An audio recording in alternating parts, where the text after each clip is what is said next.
DJ Durga Nishad. दिन में ये सितारे अच्छे नहीं लगते और दुनिया के ये नजारे भी अब अच्छे नहीं लगते। कोई तो जाकर कह दो मेरे मम्मी पापा से कि अब हम कुंवारे अच्छे नहीं लगते। DJ DJ DJ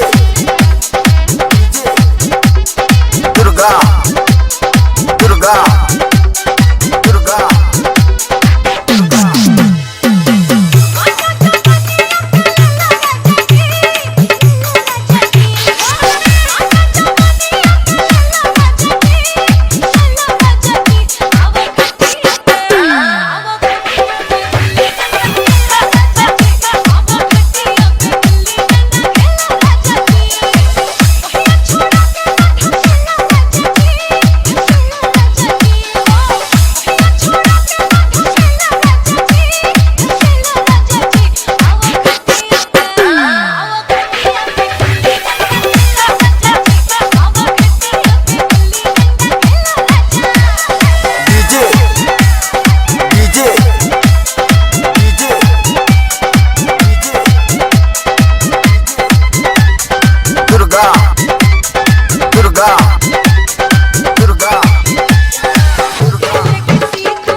Durga Durga Srinagar Durga Nishad गाँव श्रीनगर श्रीनगर